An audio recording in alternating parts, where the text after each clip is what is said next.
आज प्रधानमंत्री नरेंद्र मोदी ने वेस्टर्न यूपी में बीजेपी के कार्यकर्ताओं से वीडियो कॉन्फ्रेंसिंग के जरिए बात की। अमित शाह ने मुजफ्फरनगर में रैली की। अमित शाह के साथ मंच पर राष्ट्रीय लोकदल के अध्यक्ष जयंत चौधरी भी मौजूद थे। अमित शाह ने यहां गरीबों और किसानों के लिए मोदी सरकार के काम गिनाए, गन्ने की फसल के भुगतान पर और नई चीनी मिल शुरू करने का जिक्र किया। मुजफ्फरनगर, सहारनपुर और कैराना में पलायन की याद दिलाई और उसके बाद करप्शन के मुद्दे पर आए। समाजवादी पार्टी और कांग्रेस के अलायंस पर सीधा हमला बोला। अमित शाह ने कहा कि करप्शन के खिलाफ मोदी सरकार की मुहिम जारी रहेगी। भ्रष्टाचारी पहले भी जेल गए हैं, आगे भी जेल जाएंगे। ये चुनाव में जो घमंडिया गठबंधन इकट्ठा हुआ है, 12 लाख करोड़ के घपले, घोटाले, भ्रष्टाचार करने वाले लोग इकट्ठा हुए। मैं आपको बताना चाहता हूं, मोदी जी चौधरी चरण सिंह जी के गौरव समारोह में आए, उस दिन उन्होंने भ्रष्टाचारी बचाओ रैली बनाई और वो रैली में भ्रष्टाचारियों को संरक्षण देने की बात करी। मैं आज इस मंच से समग्र उत्तर प्रदेश की जनता को कहना हूं, 2014 में मोदी जी ने कहा था, जिन्होंने भ्रष्टाचार करा है वो जेल में जाएंगे, और 2024 में भी कह रहे हैं, जिसने भ्रष्टाचार किया है वो जेल की सलाखों के पीछे चले जाएंगे। मुझे बताओ, जिन्होंने 12 लाख करोड़ रुपए का भ्रष्टाचार किया, उनको जेल में डालना चाहिए या नहीं डालना चाहिए? जोर से बोलो, डालना चाहिए या नहीं डालना चाहिए? इसके बाद अमित शाह ने कहा, जिन लोगों के आतंक से वेस्टर्न यूपी के लोग घर बार छोड़कर भाग रहे थे, व्यापारियों के लिए जीना दुश्वार हो गया था, अब वही गुंडे और माफिया या तो भाग चुके हैं या जेल में हैं। अमित शाह ने कहा, यह बदलाव सिर्फ बीजेपी कर सकती है।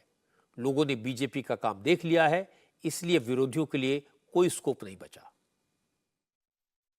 आज मैं पश्चिमी उत्तर प्रदेश में आया हूं। 2014 में मैं भाजपा का प्रभारी था। मैं यहाँ आया था, कैराना से, मुजफ्फरनगर से, सहारनपुर से पलायन चालू हो गया था।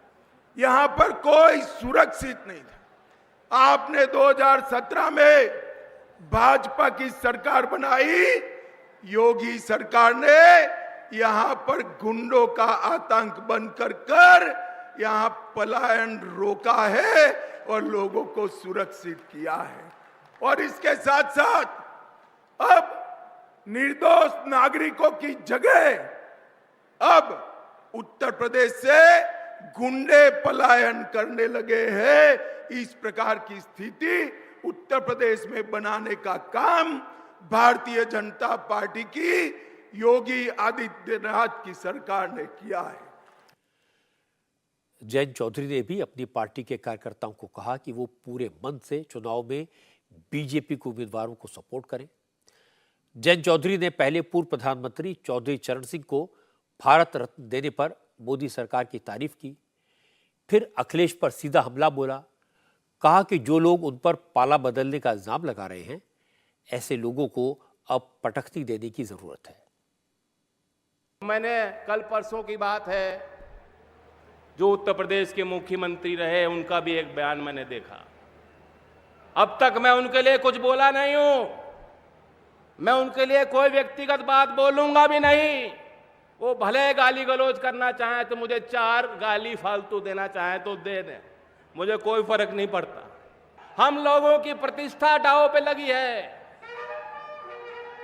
इन्हें बता देना, ऐसा वोट देना और इस तरीके से जिताकर इनको दिल्ली भेजना संजीव जी को, कि वो लोग जान जाएं मैं पलटा नहीं हूं।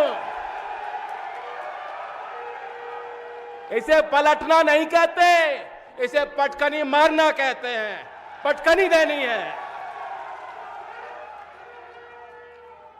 मल विद्या वो थोड़ी बहुत जानते हैं, थोड़ी बहुत मैं भी जानता हूं। पिछले इलेक्शन में अखिलेश यादव, मायावती और जयंत चौधरी साथ थे, मिलकर चुनाव लड़े थे।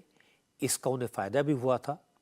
वेस्टर्न यूपी में बीजेपी को नुकसान झेलना पड़ा था, लेकिन अब जयंत चौधरी बीजेपी के साथ हैं, मायावती की पार्टी अकेले चुनाव लड़ रही है, ओवैसी के उम्मीदवार भी मैदान में हैं। इसलिए अखिलेश परेशान हैं और बीजेपी के नेता पूरी तरह कॉन्फिडेंट दिखाई दे रहे हैं।